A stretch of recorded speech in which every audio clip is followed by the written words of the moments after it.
This is session 1 of what I'm calling All Creation Worships. Now, the Bible begins with stories of creation, which is a fairly natural place to start. But creation is not actually the beginning. God was there before creation. And so the very first sentence of the Bible is, "In the beginning, God." In Ephesians 1:4, Paul was writing to the church explaining our position, and he says, "For he chose us in him before the creation of the world to be holy and blameless in his sight."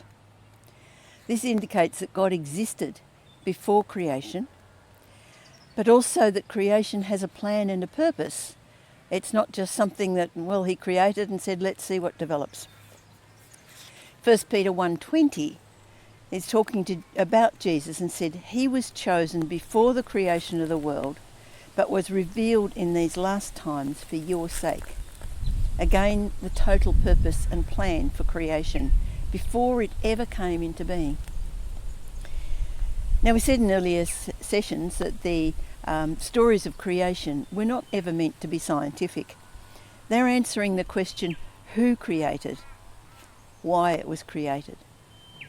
The theory of evolution looks at science, but what it does is negate the need for a creator and also takes away plan and purpose. Today, at least, there are many scientists who think there must be a designer behind it all, but maybe not call it God. But at least they are seeing that creation is not haphazard.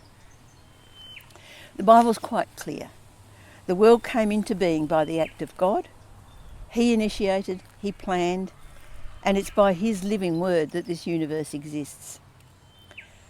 The whole of creation stands to give glory to God. All creation attests to who he is, to his awesome power. It reflects who he is in the incredible night sky, the vastness of the universe, the enormous array of plants and animals, their colours, their variety, and also the changing seasons, and of course the intricacies of the human body.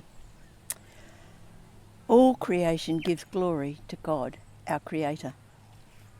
In the 1700s, Western philosophy began to change from a God-centred view of the universe to one that separated the physical world, which we can know by scientific methods, and the transcendent.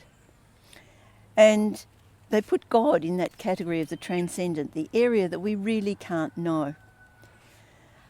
One of the main people was a man by the name of Kant. He was a German philosopher. And he said that in that area of the transcendent, we can't know, and therefore, if there is a God, then we can't know him. In all his writings, though, there was one thing that really troubled him, and that was the starry skies at night. Somehow that pointed to something beyond, something that he's saying I don't know about, and yet it's there. Romans 1:20, "For since the creation of the world, God's invisible qualities, his eternal power and divine nature, have been clearly seen, being understood from what has been made, so that men are without excuse."